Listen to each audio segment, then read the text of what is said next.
I'm Jess, and depending who you talk to, I'm the social media manager or the digital marketing specialist. And this is the show to show you how to make your own podcast. This is the show to show you how to make your very own podcast. Isn't that so good? Woo! I'm trucking along here. I know how to outline. I'm reading off of an outline right now. I have my equipment. I'm going to be in debt until I die, but at least my voice sounds crisp.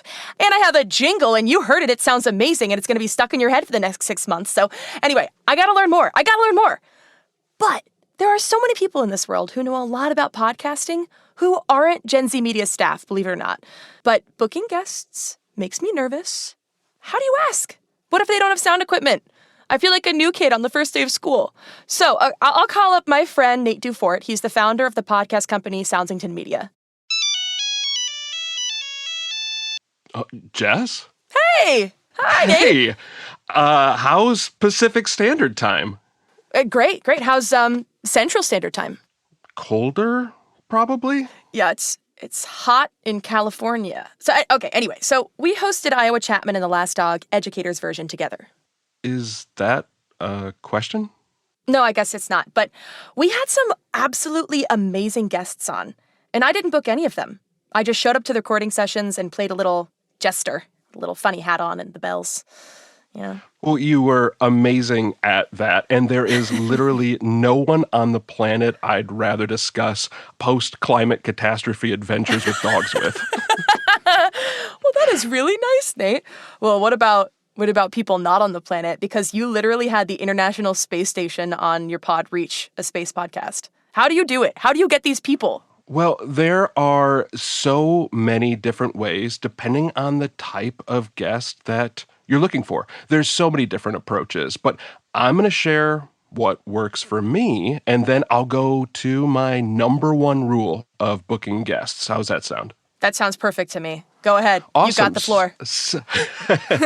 So, when you're looking for experts, let's say you're doing an episode of your new podcast on dinosaurs, and you want to find out who's someone that knows something about dinosaurs or know what's new in dinosaur news and discovery. There's a couple of great sites I go to. The first it's dinosaurnews.edu. Kidding. Wait, seriously? That's not a thing. Oh my gosh, I was about to do that. It's like, I gotta sign up. Homepage. I use Google Scholar for a lot of things, or Okay. there's a great website called Expertise Finder. And here you literally just search for the subject that you're looking for an expert for. And the best part are the people that are on this website want to talk about their field. They want to talk about their expertise. So Google is definitely your friend here. And then social media has been really, really good to me. So if people are on Twitter, and obviously I give the same social media warnings that I do about being safe and making sure that people are who they say they are. True. But searching about your topic on social media and seeing who pops up. If there are academics that work in that space, people that work at renowned organizations that work in that space, chances are you can reach out to them. Now, that doesn't always mean they're going to get back to you, but if you don't know where to start, that is a great place to start. But now, I'm going to share my number one rule. Ooh, okay, let me put my tea down so I can do a little. The number one rule for booking podcast guests is make it easy for your guests to say yes. Okay. What do you mean? What I mean is, first off, be prepared. Know what it is you're asking your guest for. Secondly, be concise. You don't have to overly explain who you are for your credibility. If you can say, this is my show, this is what I'm asking you to do, and it's going to take this amount of time, the quicker it's going to be for them to say yes. And then just be respectful of their time. Do your work in advance, your homework, your research, making time to ask the questions that get the answers that it is you're looking for. Okay. So how concise should the email be? I'm a rambly person. You know what I mean? I totally do. And I have a tendency to do the exact same thing. And I'm not going to lie. You reached out to me before that phone call. That didn't come out of the blue. Yeah, okay. We can come clean. Yeah, we gotcha.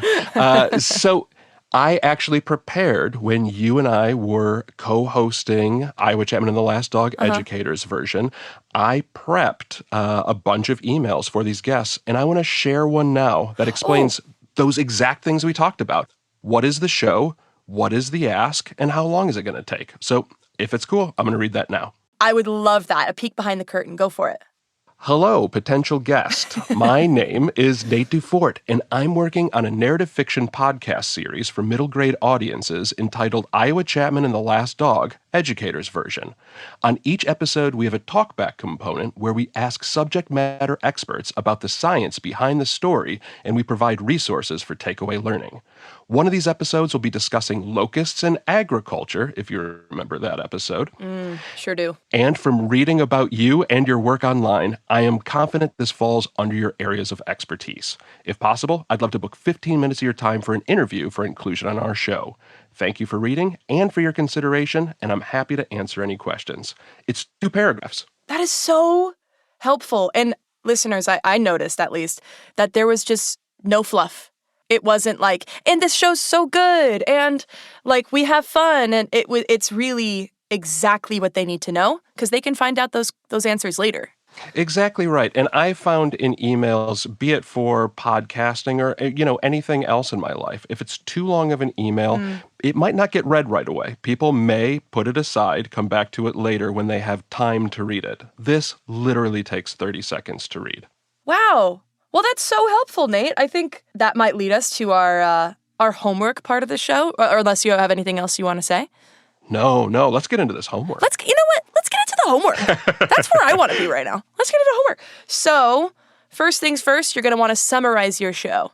Make it quick and concise, maybe 2 to 3 sentences, what your show's about, the pitch. And then write a draft pitch email. Maybe try to keep it under 250 words, maybe? Like Nate's was 120. That's great. Maybe try to keep it in that range, but just to write a draft email, not specifically to someone, but sort of to have it when you're ready to email somebody for the first time. Yeah, that sounds perfect. Yeah. And good luck to everyone out there. I think your first guest on your podcast should be Jess Fisher. Oh my goodness, what am I an expert in? Being a goofball. Being a goof. Being a little goof. Thank you, Nate. We'll talk soon. Thanks, Jess. Good to hear from you.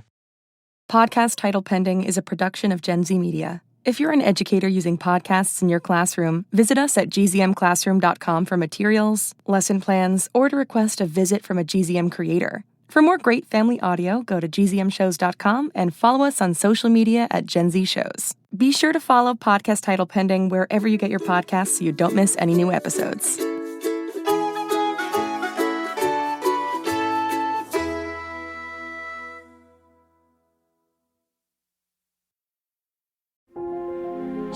It's starting.